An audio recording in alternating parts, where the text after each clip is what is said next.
Bihar GK के इस special series के अंतर्गत ये हमारा 7वां पार्ट है। इससे पहले 6 पार्ट चैनल पे ऑलरेडी अपलोड हो चुका है। यहाँ पर ऊपर आई बटन में आपको लिंक दिख रहा होगा, इस पर क्लिक करके आप इसके पुराने वीडियो को देख सकते हैं। इस श्रृंखला के अंतर्गत मैंने आपसे वादा किया था कि 2000 प्रश्नों का पीडीएफ आपको दिया जाएगा और साथ ही इसका वीडियो भी आपको चैनल पे दिया जाएगा। तो पीडीएफ तो ऑलरेडी बन के तैयार है, इसे लॉन्च भी किया जा चुका है। सभी वीडियो के डिस्क्रिप्शन में इसका लिंक दिया जाता है, आप वहाँ पे इसे परचेज भी कर सकते हैं। इस वीडियो के डिस्क्रिप्शन में भी उसका लिंक है, आप चाहें तो वहाँ से कम कीमत में इसे परचेज कर सकते हैं। और इस वीडियो में कुल मिला के प्रश्नों की संख्या की अगर मैं बात करूँ तो 100 प्रश्न है, यानी कि 601 से लेकर के 700 नंबर तक के प्रश्न यहाँ पे हम लोग देखने वाले हैं। तो आप कॉपी और पेन लेके बैठें और यहाँ पे काउंट करें कि यहाँ पर 100 प्रश्नों में से आपके कितने प्रश्न सही होते हैं। और यहाँ पर आप ये जान पाएंगे कि आपने कितने प्रश्नों को अच्छे से हल किया है और आपकी तैयारी बिहार जीके के पक्ष में कितनी अच्छी है। अब समय आ चुका है, आप अपना आकलन कीजिए कि बिहार जीके के पक्ष में आपकी तैयारी कितनी अच्छी है। तो इस वीडियो के कमेंट बॉक्स में कमेंट कीजिएगा ताकि आप भी जान पाएं कि आपकी तैयारी कितनी अच्छी है और मैं भी जान सकूं कि आप जो मेरे वीडियो को देखते हैं आप यहाँ पे कितने प्रश्नों को सही हल कर पाते हैं। तो चलिए शुरू करते हैं। सबसे पहला प्रश्न है, बिहार के किस शहर में ग्लाइडिंग क्लब है? बिहार के किस शहर में ग्लाइडिंग क्लब है? इस प्रश्न का राइट आंसर होगा पटना में। बिहार के पटना में ग्लाइडिंग क्लब है। उसके बाद हम बढ़ते हैं नेक्स्ट प्रश्न पे। हमारा नेक्स्ट प्रश्न है, बिहार में दरभंगा आकाशवाणी केंद्र से किस भाषा में प्रसारण अधिक होता है? तो दरभंगा आकाशवाणी केंद्र से मैथिली भाषा में, यानी कि ऑप्शन नंबर सी यहाँ पे इस प्रश्न का राइट आंसर होगा। मैथिली भाषा में प्रसारण सर्वाधिक होता है। अगला प्रश्न है, बिहार के किस शहर में देश के दूसरे महिला रोजगार कार्यालय की स्थापना की गई है? बिहार के किस शहर में देश के दूसरे महिला रोजगार कार्यालय की स्थापना की गई है? तो ये बिहार के पटना में की गई है, बिहार की राजधानी पटना में, यानी कि ऑप्शन नंबर ए यहाँ पर इस प्रश्न का राइट आंसर हो जाएगा। अगला प्रश्न है, पाटलिपुत्र के किले का निर्माण किस शासक ने करवाया था? तो पाटलिपुत्र के किले का निर्माण जो किया गया था ये आजाद शत्रु के द्वारा किया गया था। हालांकि पाटलिपुत्र में गंगा किनारे सैनिक छावनी का जो निर्माण किया गया था ये उदयन के द्वारा किया गया था। तो ये दोनों चीज आप ध्यान रखिएगा। अब उसके बाद बढ़ते हैं नेक्स्ट प्रश्न पे। प्राचीन रोमन कैथोलिक चर्च यानी कि पादरी की हवेली का निर्माण कब हुआ था? तो प्राचीन रोमन कैथोलिक चर्च यानी कि पादरी की हवेली का निर्माण जो हुआ था ये 1751 ईस्वी में हुआ था, यानी कि ऑप्शन नंबर ए यहाँ पर इस प्रश्न का राइट आंसर हो जाएगा। अगला प्रश्न है, गौतम बुद्ध का जन्म कब हुआ था? गौतम बुद्ध का जन्म यहाँ पे देखिए, इस प्रश्न का जो राइट आंसर है ये होगा 563 ईसा पूर्व में। 606 नंबर प्रश्न का राइट आंसर होगा 563 ईसा पूर्व में गौतम बुद्ध का जन्म कपिलवस्तु के लुम्बिनी में हुआ था। अगला प्रश्न है 607 नंबर प्रश्न है, बिहार के भिखारी ठाकुर किस क्षेत्र में प्रसिद्ध थे? तो ये एक नाटककार थे। अब उसके बाद हम बढ़ते हैं नेक्स्ट प्रश्न यूनानी दूत डायमेकस का आगमन मगध के किस शासक के दरबार में हुआ था? यूनानी दूत डायमेकस का आगमन मगध के किस शासक के दरबार में हुआ था? बिंदुसार के दरबार में, यानी कि ऑप्शन नंबर बी यहाँ पर इस प्रश्न का राइट आंसर है। अगला प्रश्न है, बोध गया के महाबोधि मंदिर की स्थापना कहाँ हुई थी? एक्चुअली में यहाँ पे किस काल में हुई थी ये लिखना था। बोध गया के महाबोधि मंदिर का निर्माण किस काल में हुई थी? 609 नंबर प्रश्न का राइट आंसर होगा गुप्त काल में। ऑप्शन नंबर सी यहाँ पर इस प्रश्न का राइट आंसर होगा। गुप्त काल में ही नालंदा विश्वविद्यालय की भी स्थापना हुई थी, ये भी बात आप ध्यान रखिएगा। अगला प्रश्न है, चंद्रगुप्त प्रथम का राज्याभिषेक कहाँ हुआ था? तो चंद्रगुप्त प्रथम का जो राज्याभिषेक हुआ था ये पाटलिपुत्र में हुआ था। अब उसके बाद अगला है 611 नंबर प्रश्न, कण्व वंश के उपरांत पाटलिपुत्र पर कुछ समय के लिए किस वंश के राजाओं ने शासन किया था? तो कण्व वंश के उपरांत पाटलिपुत्र पर कुछ समय के लिए मित्र वंश के राजाओं ने शासन किया था। अगला प्रश्न है, बिहार सहित पूर्वी भारत में आर्यों के विस्तार में सहायक था क्या? तो बिहार सहित पूर्वी भारत में आर्यों के विस्तार में सहायक था लोहे का उपयोग करना। चलिए उसके बाद बढ़ते हैं नेक्स्ट प्रश्न पे। महात्मा बुद्ध ने पाटलिपुत्र के विनाश के कारणों की भविष्यवाणी की थी, उसमें सम्मिलित थे बाढ़, अग्नि और आंतरिक कलह, ये तीनों इसमें सम्मिलित था। तो ध्यान रखिएगा, महात्मा बुद्ध ने पाटलिपुत्र के विनाश के कारणों की जो भविष्यवाणी की थी ये तीनों इसमें सम्मिलित था। अगला प्रश्न है, मगध राजवंश का प्रारंभ किससे होता है? महत्वपूर्ण प्रश्न है, मगध राजवंश का प्रारंभ किससे होता है? तो इस प्रश्न का राइट आंसर की बात करें 614 नंबर का, तो ये हो जाएगा बृहद्रथ से, यानी कि ऑप्शन नंबर ए यहाँ पर इस प्रश्न का राइट आंसर हो जाएगा। अब उसके बाद अगला प्रश्न है 615 नंबर प्रश्न, प्राचीन भारत का विख्यात राजनीतिक वस्कार किसके दरबार में मंत्री पद पर सुशोभित था? प्राचीन भारत का विख्यात राजनीतिक वस्कार किसके दरबार में मंत्री पद पर सुशोभित था? तो ये अजात शत्रु के दरबार में मंत्री के पद पर सुशोभित थे। उसके बाद अगला प्रश्न है किस काल में बिहार पर दिल्ली सल्तनत के सुल्तानों का निर्णायक वर्चस्व स्थापित हुआ? किस काल में बिहार पर दिल्ली सल्तनत के सुल्तानों का निर्णायक वर्चस्व स्थापित हुआ था? तो ये हुआ था तुगलक काल में। ध्यान रखिएगा, ऑप्शन नंबर सी यहाँ पर इस प्रश्न का राइट आंसर हो जाएगा। अगला प्रश्न है, ईसा पूर्व 6ठी शताब्दी में मगध में कौन वंश स्थापित था? ईसा पूर्व 6ठी शताब्दी में मगध में कौन सा वंश स्थापित था? इस प्रश्न का राइट आंसर होगा हर्यक वंश। मगध में देखिए, मगध में जो भी महत्वपूर्ण वंश स्थापित हुए इसका मैंने एक ट्रिक बताया था, हसीन मसूखस्ता। हसीन में ह से हर्यक, सी से शिशुनाग, नौ से नंद और उसके बाद आता है मौ से मौर्य, फिर आता है सु से शुंग और आता है क से कण्व। ये ट्रिक मैंने आपको बताया था। अगला प्रश्न है 618वां प्रश्न, मौर्यकालीन इतिहास के महत्वपूर्ण साक्ष्य कहाँ से प्राप्त हुए हैं? मौर्यकालीन इतिहास के महत्वपूर्ण साक्ष्य कहाँ से प्राप्त हुए हैं? तो 618 नंबर प्रश्न का राइट आंसर होगा कुम्हरार से। ऑप्शन नंबर सी यहाँ पे इसका राइट आंसर होगा। कुम्हरार पटना में स्थित है। अगला प्रश्न, चिरौंद का पुरातत्वीय स्थल किससे संबंधित है? तो 619 नंबर प्रश्न का राइट आंसर होगा नियोलिथिक संस्कृति से। ऑप्शन नंबर सी इसका करेक्ट आंसर है। अगला प्रश्न है, बिहार के निवासियों को वात्य कहा गया है, यह सर्वप्रथम किस ग्रंथ में आया है? बिहार के निवासियों को वात्य कहा गया है, यह सर्वप्रथम किस ग्रंथ में आया है? तो ये पंचविश ब्राह्मण ग्रंथ में आया है। आपको बताना है कि ये पंचविश ब्राह्मण ग्रंथ किस वेद का ये ब्राह्मण ग्रंथ है। और आपको ये भी बताना है ये जो वात्य शब्द का प्रयोग किया गया है बिहार वासियों के लिए प्राचीन भारत के अंतर्गत, इसका अर्थ क्या होता है? वात्य शब्द का अर्थ क्या होता है ये भी आप कमेंट करके बताइएगा। चलिए इसके बाद अगला प्रश्न 621 नंबर प्रश्न, पाली ग्रंथों में उग्रसेन का उल्लेख किस राजा के लिए हुआ करता है? तो पाली ग्रंथों में उग्रसेन का उल्लेख जो किया गया है ये किस राजा के लिए किया गया है? तो ये महापद्म नंद के लिए किया गया है।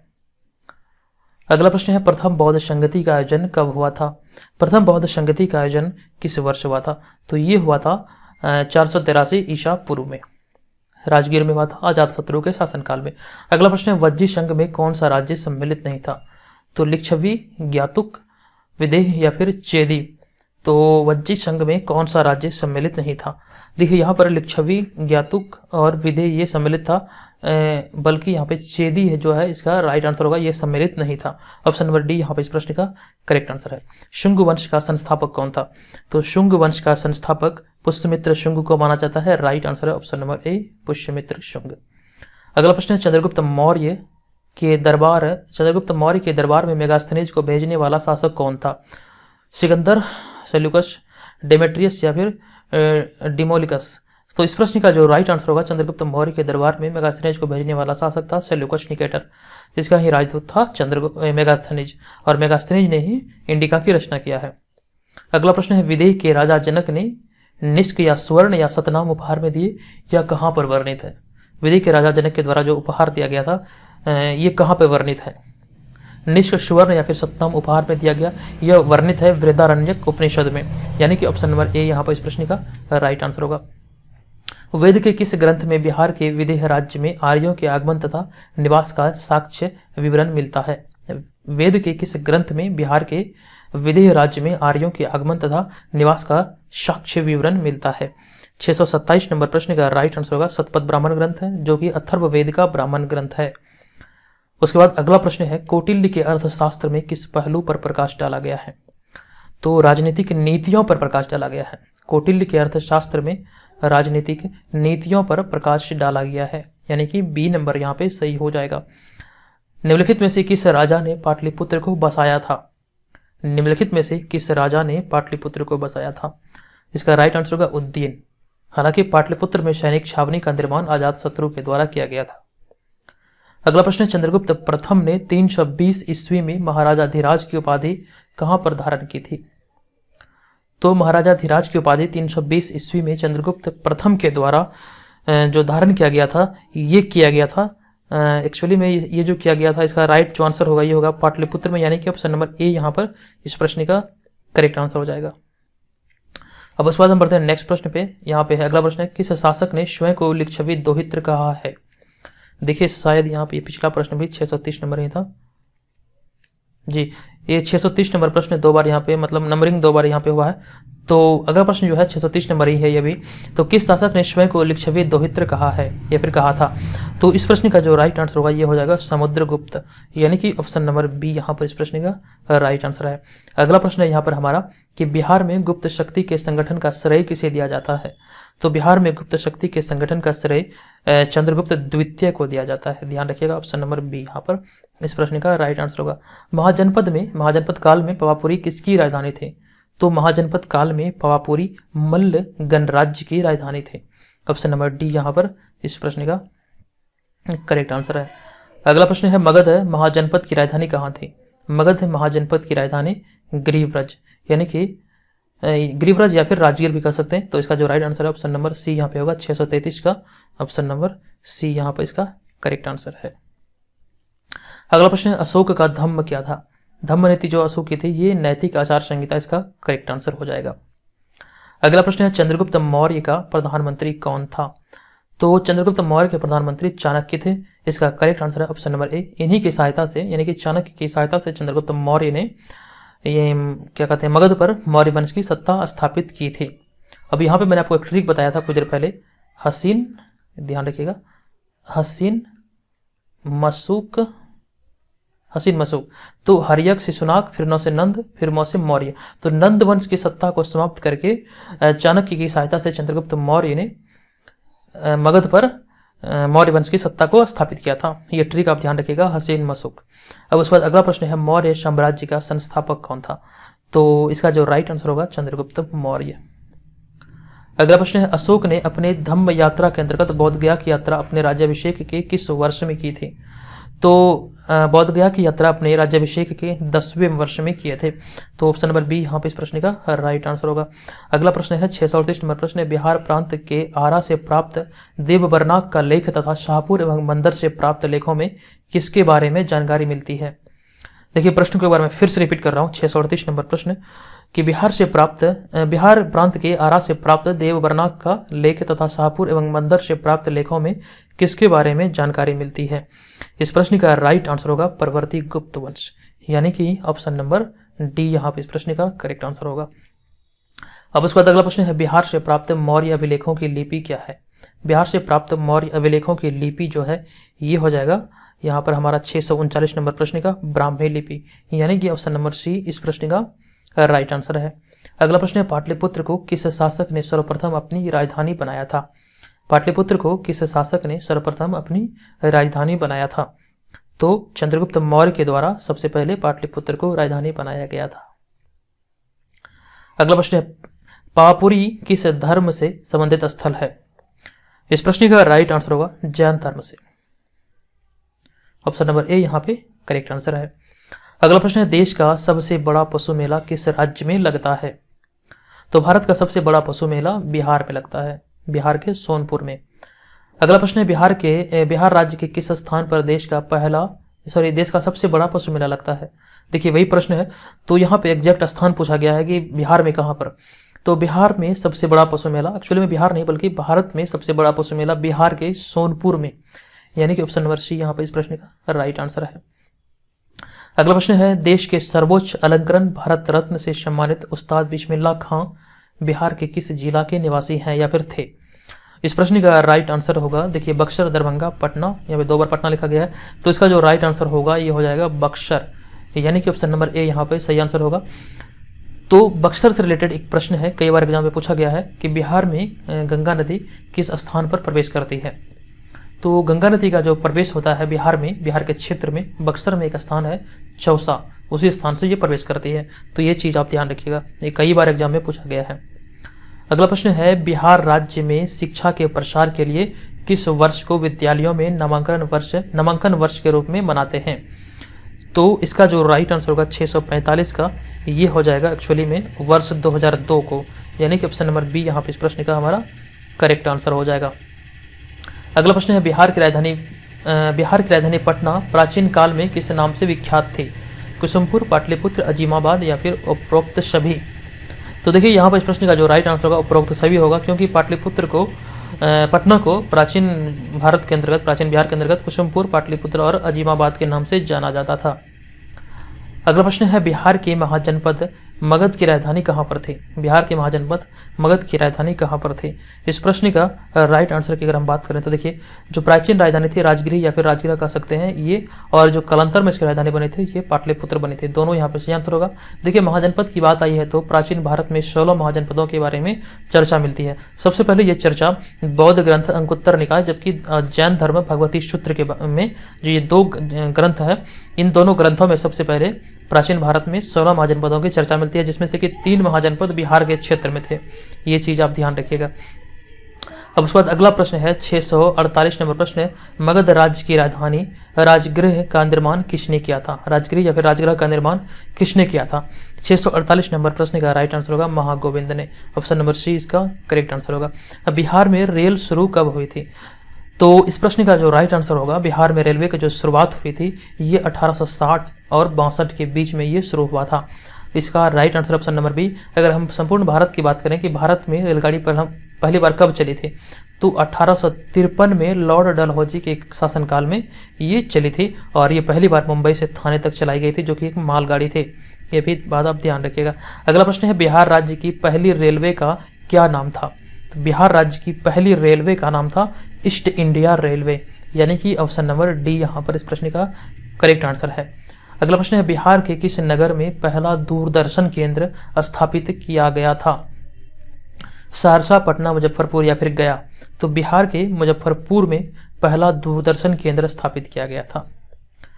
नेक्स्ट प्रश्न है महाजनपद युग में पावापुरी किसकी राजधानी थी? तो महाजनपद युग में पावापुरी मल्ल गणराज्य की राजधानी थी। यह प्रश्न अभी कुछ देर पहले भी एक बार आया था शायद। तो मल्ल गणराज्य के ये राजधानी थे। अब उसके बाद हम बढ़ते हैं नेक्स्ट प्रश्न पे। नेक्स्ट प्रश्न है बिहार क्षेत्र की चर्चा किस साहित्यिक रचना में मिलती है? तो सबसे पहले बिहार क्षेत्र की चर्चा साहित्यिक रचना जो शतपथ ब्राह्मण ग्रंथ है, अथर्ववेद का ब्राह्मण ग्रंथ, इसी में इसके बारे में सर्वप्रथम चर्चा मिलती है। 653 नंबर प्रश्न का राइट आंसर है शतपथ ब्राह्मण ग्रंथ, यानी कि ऑप्शन नंबर बी। अगला प्रश्न है प्रथम बौद्ध संगति का आयोजन कहाँ हुआ था? इस प्रश्न का राइट आंसर होगा, देखिए यहाँ पे कहाँ हुआ नहीं बल्कि किस काल में हुआ था। चलिए यहाँ पे मैं आपको सभी चीजें बता दूं। ये जो हुआ था सबसे पहले जान लीजिए, ये राजगीर में हुआ था और ये अजात शत्रु के शासनकाल में हुआ था, और 483 ईसा पूर्व में ये हुआ था। ठीक है, एक्चुअली में ऐसे पेन टैबलेट से लिखने में थोड़ा सा मुझे दिक्कत हो रहा। तो ईसा पूर्व में हुआ था, 483 ईसा पूर्व में प्रथम बौद्ध संगति का आयोजन अजात शत्रु के शासनकाल में राजगीर में हुआ था। ध्यान रखिएगा, ऑप्शन नंबर ए यहाँ पे इस प्रश्न का राइट आंसर होगा। अगला प्रश्न, निम्नलिखित में कौन बिहार का प्राचीन राजवंश नहीं रहा है? निम्नलिखित में से कौन बिहार का प्राचीन राजवंश नहीं रहा है?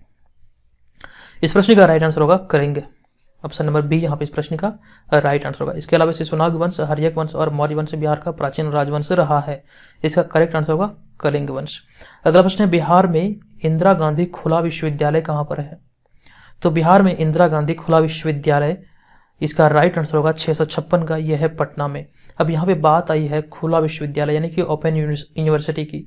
तो भारत की पहली ओपन यूनिवर्सिटी कौन सी है? तो आप ध्यान रखिएगा, Andhra open university. Andhra open university Bharat की पहली ओपन यूनिवर्सिटी है। ये काफी महत्वपूर्ण प्रश्न है, इस बात का आप ध्यान रखिएगा। अगला प्रश्न है 657 नंबर प्रश्न कि बिहार में जयप्रकाश विश्वविद्यालय स्थित है। जेपी विश्वविद्यालय या फिर जेपी यूनिवर्सिटी कहाँ स्थित है? तो बिहार के छपरा में ये स्थित है। ऑप्शन नंबर डी इस प्रश्न का राइट आंसर हो जाएगा। भूपेंद्र नारायण मंडल यानी कि BN मंडल यूनिवर्सिटी या फिर विश्वविद्यालय कहाँ पर स्थित है? ये काफी इजी है, ये मधेपुरा में है। नेक्स्ट प्रश्न है वीर कुंवर सिंह विश्वविद्यालय की स्थापना कब हुई थी? तो बिहार में वीर कुंवर सिंह विश्वविद्यालय की स्थापना जो हुई थी ये किस सन में हुई थी? ये 1992। ऑप्शन नंबर बी इस प्रश्न का राइट आंसर हो जाएगा। अगला प्रश्न है बिहार में महात्मा गांधी सेतु किस नदी पर बना हुआ है? तो ये गंगा नदी पर बना हुआ है। बिहार में गाने बजाने के बारे में नगमत अस्फी नाम की किताब किसने लिखी है? बिहार में गाने बजाने के बारे में नगमत अस्फी नामक किताब की रचना मशहूर गायक राजा शाह के द्वारा किया गया था। ऑप्शन नंबर सी यहां पर इस प्रश्न का राइट आंसर हो जाएगा। अगला प्रश्न है बिहार में शिव का प्रसिद्ध स्थान गुप्तेश्वर मंदिर स्थित है, किस पहाड़ी में? गुप्तेश्वर मंदिर स्थित है किस पहाड़ी में? 662 नंबर प्रश्न का राइट आंसर होगा कैमूर की पहाड़ियों में। दोस्तों जो ये आप सीरीज देख रहे हैं बिहार जीके का, इसी तरह का बिहार करंट अफेयर्स वार्षिकांक जो 1 साल का करंट अफेयर्स है, बिहार करंट अफेयर्स जो आगामी सभी परीक्षाओं के लिए आपके लिए उपयोगी हो सकता है, जिसका लिंक यहाँ पे इस वीडियो के डिस्क्रिप्शन में दिया गया है। आप वहाँ पे जाके इसका PDF को डाउनलोड कर सकते हैं और अपनी तैयारी को काफ़ी अच्छी तरीके से कर सकते हैं। तो बिहार जीके का लगभग यहाँ पे 2000 प्रश्न, यहाँ पे लगभग नहीं मतलब एग्जैक्ट 2000 प्रश्न आपको दिया गया है पहले पार्ट में, जो 1000 है MCQ वाला जो यहाँ पे आप देख रहे हैं इसका वीडियो फॉर्मेट, और साथ ही दूसरा पार्ट जो है ये 1 लिनियर फॉर्मेट है, और इसके अलावा करंट अफेयर्स भी जो है ये लगभग 1000 करंट अफेयर्स है। तो दोनों का PDF आप डाउनलोड कीजिए और अपनी तैयारी को काफ़ी अच्छे तरीके से कीजिए, सुनियोजित तरीके से कीजिए। चलिए आगे बढ़ते हैं। अगला प्रश्न है 663 नंबर प्रश्न, बिहार में किस समुदाय का महान धार्मिक केंद्र है? जैनों का, बौद्ध धर्मावलंबियों का, सिखों का? तो देखिए यहाँ पर इस प्रश्न का जो राइट आंसर होगा बिहार में किस समुदाय का महान धार्मिक केंद्र है? तो ये उपरोक्त सभी का है। अगला प्रश्न है बिहार संगीत नाटक अकादमी किस वर्ष को भिखारी ठाकुर वर्ष के रूप में मनाया जाता है? तो इस प्रश्न का जो राइट आंसर होगा 664 का 1999 को, वर्ष 1999 को संगीत नाटक अकादमी द्वारा भिखारी ठाकुर वर्ष के रूप में मनाया गया था। अगला प्रश्न है अल्पसंख्यक आयोग को कानूनी अधिकार प्रदान करने वाला देश का पहला राज्य कौन है? तो अल्पसंख्यक आयोग को कानूनी अधिकार प्राप्त करने वाला देश का पहला राज्य है बिहार, यानी कि ऑप्शन नंबर सी यहाँ पर इस प्रश्न का राइट आंसर हो जाएगा।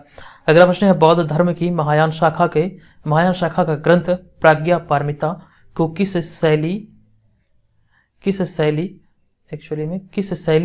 चित्रकला के चित्रों के आधार पर बनाया गया है? प्रश्न एक बार मैं फिर से रिपीट कर दूं कि बौद्ध धर्म की महायान शाखा का ग्रंथ प्राज्ञा पारमिता को किस शैली की चित्रकला के चित्रों का आधार पर बनाया गया है, चित्रों का आधार बनाया गया है? तो इस प्रश्न का जो राइट आंसर होगा ये हो जाएगा पाल कला से संबंधित मैंने एक वेन से संबंधित एक वीडियो चैनल पे अपलोड किया है, आप चाहें तो उसे देख सकते हैं। अगला प्रश्न है कालाशोक किसका उत्तराधिकारी था? तो कालाशोक शिशुनाग का उत्तराधिकारी था, ऑप्शन नंबर बी इस प्रश्न का राइट आंसर है। अगला प्रश्न है प्रसिद्ध चिकित्सक जीवक किसके दरबार में रहता था? तो प्रसिद्ध चिकित्सक जीवक किसके दरबार में रहता था? तो ये बिंबिसार के दरबार में रहता था, ऑप्शन नंबर बी यहाँ पे इस प्रश्न का आपका राइट आंसर हो जाएगा। अगला प्रश्न है अजातशत्रु के साथ प्रेम संबंध के लिए चर्चित नर्तकी आम्रपाली कहाँ की थी? अजातशत्रु के साथ प्रेम संबंध के लिए चर्चित नर्तकी आम्रपाली कहाँ की थी? ये सभी को पता होगा, ये वैशाली की रहने वाली थी। अगला प्रश्न है बिहार सहित पूर्वी भारत में आर्यों का आगमन कब हुआ था? बिहार सहित पूर्वी भारत में आर्यों का आगमन जो हुआ था ये उत्तर वैदिक काल में हुआ था, ऑप्शन नंबर सी उत्तर वैदिक काल में हुआ था। उसके बाद अगला प्रश्न है बिहार सहित पूर्वी भारत में आर्यों के विस्तार में क्या सहायक था? ये लोहे का उपयोग, ये प्रश्न कुछ देर पहले भी आया था, शायद ये रिपीट हो गया है। अगला प्रश्न है निम्नलिखित में से मगध का कौन सा राजा सिकंदर महान का समकालीन था? निम्नलिखित में से मगध का कौन सा राजा सिकंदर महान का समकालीन था? तो इस प्रश्न का राइट आंसर होगा घनानंद। चलिए अगला प्रश्न है मगध राज्य में कलिंग का विलय सर्वप्रथम किसने किया था? तो मगध राज्य में कलिंग का विलय सर्वप्रथम जो किया गया था ये महापद्म नंद के द्वारा किया गया था, ऑप्शन नंबर बी इस प्रश्न का राइट आंसर हो जाएगा। अगला प्रश्न है बिहार में ताम्रप्रस्तर युग के परवर्ती चरण के अवशेष कहाँ से प्राप्त हुए हैं? बिहार में ताम्रप्रस्तर युग के परवर्ती चरण के अवशेष कहाँ से प्राप्त हुए हैं? चिरौंद, सारण, चेचर, वैशाली, सोनपुर और मनेर। इसका राइट आंसर है ऑप्शन नंबर डी उपयुक्त सभी। उसके बाद अगला प्रश्न है 675 नंबर प्रश्न, मगध तथा अंग महाजनपद में कौन सी नदी पृथक करती है? मगध तथा अंग महाजनपद को कौन सी नदी पृथक करती है? तो चंपा नदी, यानी कि ऑप्शन नंबर सी इस प्रश्न का राइट आंसर होगा, चंपा नदी पृथक करती है। उसके बाद अगला प्रश्न है इल्तुतमिश ने दिल्ली में सिंहासन पर बैठने के बाद बिहार पर अपना प्रभुत्व स्थापित कर बिहार का शासन किसको प्रदान किया था? इल्तुतमिश ने दिल्ली में राजगद्दी पर बैठने के बाद बिहार पर अपना प्रभुत्व स्थापित कर बिहार का शासन किसको प्रदान किया था? तो इसका जो राइट आंसर होगा ये हो जाएगा याना नतून को, ऑप्शन नंबर ए यहाँ पे करेक्ट आंसर है। अगला प्रश्न है मगध राज्य की आरंभिक राजधानी कहाँ थी? तो मगध राज्य की आरंभिक राजधानी जो थी ये गिरिव्रज थी, यानी कि राजगीर। बाद में इसकी राजधानी पाटलिपुत्र भी हुई थी, कालांतर में इसकी राजधानी पाटलिपुत्र भी थी। चलिए अगला प्रश्न है 678 नंबर प्रश्न, हर्षवर्धन की मृत्यु के बाद मगध के अंतर्गत एक विस्तृत साम्राज्य स्थापित करने वाला प्रथम शासक कौन था? हर्षवर्धन की मृत्यु के बाद मगध के अंतर्गत एक विस्तृत साम्राज्य स्थापित करने वाला प्रथम शासक जो था ये Aditya Sen. Option number A यहाँ पे इसका राइट आंसर होगा। महावीर स्वामी का जन्म स्थान कहाँ है? तो महावीर स्वामी का जो जन्म हुआ था ये कुंडग्राम में हुआ था और इसकी मृत्यु पावापुरी में हुई थी, दोनों ध्यान रखिएगा। चलिए उसके बाद हम आगे बढ़ते हैं। अगला प्रश्न है, मगध साम्राज्य का वास्तविक संस्थापक कौन था? मगध साम्राज्य का वास्तविक संस्थापक बिंबिसार को माना जाता है, यानी कि ऑप्शन नंबर ए यहाँ पर इस प्रश्न का राइट आंसर होगा, बिंबिसार। अगला प्रश्न है, प्रसिद्ध बौद्ध सरिपुत्र का जन्म कहाँ हुआ था? प्रसिद्ध बौद्ध सरिपुत्र का जन्म कहाँ हुआ था? तो ये नालंदा में हुआ था। अगला प्रश्न है, मगध के किस प्रवर्ती गुप्त शासक को असंख्य शत्रुओं का मगध के किस प्रवर्ती गुप्त शासक को असंख्य शत्रुओं का विजेता कहा गया है? इस प्रश्न का राइट आंसर होगा कृष्णगुप्त को। अगला प्रश्न है, हर्षवर्धन के समय में बिहार राज्य में कौन सा विश्वविद्यालय प्रसिद्ध था? हर्षवर्धन के समय में बिहार में कौन सा विश्वविद्यालय प्रसिद्ध था? 683 नंबर प्रश्न का राइट आंसर होगा नालंदा विश्वविद्यालय। इसकी स्थापना देखिए, इसकी स्थापना जो हुआ है ये गुप्त काल में हुआ। नालंदा विश्वविद्यालय की स्थापना गुप्त काल में हुआ था और इसका जो विध्वंस किया गया था ये किया गया था किसके द्वारा? आप सभी को पता है, बख्तियार खिलजी के द्वारा। अगला प्रश्न, हर्षवर्धन ने किसे होना चाहिए कि हर्षवर्धन ने किसे मगध के क्षेत्र में अपना प्रतिनिधि बनाया था? तो इसका जो राइट आंसर होगा 684 का ये हो जाएगा माधव गुप्त को। हर्षवर्धन ने माधव गुप्त को मगध के क्षेत्र में अपना प्रतिनिधि नियुक्त किया था। अगला प्रश्न है कि भारत के महान ज्योतिषाचार्य आर्यभट्ट का बिहार के किस नगर से गहरा संबंध रहा था? तो आर्यभट्ट का संबंध बिहार के किस क्षेत्र से गहरा था? तो 685 नंबर प्रश्न का राइट आंसर होगा पाटलिपुत्र से, यानी कि ऑप्शन नंबर बी यहाँ पे इस प्रश्न का करेक्ट आंसर हो जाएगा। अगला प्रश्न है, नालंदा में अवस्थित भारतीय विश्वविद्यालय में फाहियान किसके शासन के दौरान आया था? एक्चुअली में प्रश्न है कि नालंदा विश्वविद्यालय में जो फाहियान आया था अध्ययन के लिए ये किसके शासनकाल में आया था, ये है प्रश्न। तो इस प्रश्न का जो राइट आंसर होगा 686 का ये आया था चंद्रगुप्त विक्रमादित्य के शासनकाल में। देखिए यहाँ पर ध्यान रखना है, फाहियान जो आया था चंद्रगुप्त विक्रमादित्य के शासनकाल में आया था, जबकि अगर वेनशांग की बात करेगा तो वेनशांग जो है, अगर वेनशांग की बात करेगा तो ध्यान दीजिएगा, एक मैं यहाँ पे लिख दे रहा हूँ, वेनशांग की बात करेगा तो ये हर्षवर्धन के शासनकाल में आया था, और जबकि फाहियान की अगर बात करेगा तो ये चंद्रगुप्त विक्रमादित्य के शासनकाल में आया था। ये दोनों प्रश्न ऐसे प्रश्न हैं जो कई बार एग्जाम में रिपीट हुए हैं। मोस्ट इंपॉर्टेंट प्रश्न आप कर सकते हैं इस वीडियो का, इसे ध्यान रखिएगा। अब उसके बाद अगला प्रश्न है 687 नंबर प्रश्न, बिहार के भागों में स्थित कौन सा महाजनपद में गणतंत्र था? तो कौन सी महाजनपद में गणतंत्र था? इसका राइट आंसर होगा वज्जी, यानी कि बी नंबर यहाँ पर सही होगा। अगला प्रश्न है, सर्वप्रथम मगध के किस शासक ने गिरिव्रज के अतिरिक्त वैशाली को भी अपना राजधानी बनाया था? तो सर्वप्रथम ये जो किया गया था इसका जो राइट आंसर होगा 688 का, ये शिशुनाग के द्वारा किया गया था। मतलब कि इसके द्वारा गिरिव्रज के अतिरिक्त वैशाली को भी अपना राजधानी बनाया गया था। अगला प्रश्न है, मगध के परवर्ती गुप्त वंश का अंतिम शासक कौन था? मगध के परवर्ती गुप्त वंश का अंतिम शासक की अगर मैं बात करूं, इस प्रश्न का राइट आंसर होगा जीतगुप्त द्वितीय। ऑप्शन नंबर बी यहाँ पर इस प्रश्न का करेक्ट आंसर है। अगला प्रश्न है, बिहार के गया जिले के अफसरगढ़ से प्राप्त अभिलेख में किस राजवंश के बारे में जानकारी मिलती है? बिहार के गया जिले के अफसरगढ़ से प्राप्त अभिलेख में किस राजवंश के बारे में जानकारी मिलती है? तो ये परवर्ती गुप्त वंश के बारे में जानकारी मिलती है। अगला प्रश्न है, गुप्त साम्राज्य की राजधानी कहाँ थी? 691 नंबर प्रश्न, इस प्रश्न का राइट आंसर होगा पाटलिपुत्र। गुप्त साम्राज्य की राजधानी पाटलिपुत्र थी। अगला प्रश्न है, किस शासक से श्रीलंका के राजा मेघवर्मन ने गया में एक बौद्ध मठ स्थापित करने की अनुमति मांगी थी? किस शासक से श्रीलंका के राजा मेघवर्मन ने गया में एक बौद्ध मठ स्थापित करने की अनुमति मांगी थी? तो ये जो अनुमति मांगा गया था समुद्रगुप्त से मांगा गया था। ऑप्शन नंबर सी यहाँ पे इस प्रश्न का राइट आंसर है। अगला प्रश्न है, तीरभुक्त यानी कि आधुनिक दरभंगा के राज्यपाल कौन था या फिर कौन थे? तो इस प्रश्न का राइट आंसर होगा गोविंद गुप्त। इसका जो राइट आंसर है गोविंद गुप्त, यानी कि ऑप्शन नंबर ए में है ये, तो ए यहाँ पे इसका करेक्ट आंसर होगा। अगला प्रश्न है 694 नंबर प्रश्न, किस शासक ने वैशाली की लिच्छवी राजकुमारी कुमार देवी से विवाह किया था? तो किस शासक ने ये विवाह किया था कुमार देवी से? तो 694 नंबर प्रश्न का राइट आंसर होगा चंद्रगुप्त प्रथम। तो ऑप्शन नंबर सी यहाँ पे 694 का हो जाएगा, ऑप्शन नंबर सी चंद्रगुप्त प्रथम। अगला प्रश्न, नालंदा विश्वविद्यालय के स्थापना का युग कौन सा है? नालंदा विश्वविद्यालय की स्थापना जो भी है ये किस युग में हुई है? तो ये गुप्त युग में हुई है, गुप्त काल में हुई है। चलिए आगे बढ़ते हैं और अगला प्रश्न है कि बिहार के भौगोलिक क्षेत्र की चर्चा सर्वप्रथम किस साहित्यिक रचना से मिलती है? बिहार के भौगोलिक क्षेत्र की चर्चा सर्वप्रथम किस साहित्यिक रचना से मिलती है? ये मैं आपको बता चुका हूँ, ये शतपथ ब्राह्मण ग्रंथ से मिलती है। एक्चुअली में जो शतपथ ब्राह्मण ग्रंथ है ये अथर्ववेद का ब्राह्मण ग्रंथ है। तो 696 नंबर प्रश्न का जो राइट आंसर है ये हो जाएगा शतपथ ब्राह्मण ग्रंथ। जो हमारा राइट आंसर होगा ये होगा ऑप्शन नंबर डी, ना कि ऑप्शन नंबर बी। ये इसका ब्राह्मण ग्रंथ है और इसी ग्रंथ में सबसे पहले इसके बारे में चर्चा मिलती है। तो ध्यान रखिएगा ऑप्शन नंबर डी यहाँ पे होगा। अगला प्रश्न है, पाटलिपुत्र में स्थित चंद्रगुप्त का महल किसका बना हुआ था? तो पाटलिपुत्र में स्थित चंद्रगुप्त मौर्य का महल जो था ये लकड़ी का बना हुआ था, लकड़ी का बना हुआ था। ऑप्शन नंबर सी यहाँ पे राइट आंसर है। अगला प्रश्न है, महाजनपद युग में पावापुरी किस राज्य की राजधानी थी?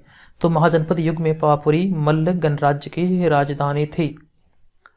चलिए इसके बाद हम आगे बढ़ते हैं और अगला प्रश्न है, किस शुंग शासक ने पाटलिपुत्र में स्थित कुक्कुटराम विहार को 3 बार नष्ट करवाने का प्रयत्न किया था? ये किस शुंग शासक के द्वारा किया गया था?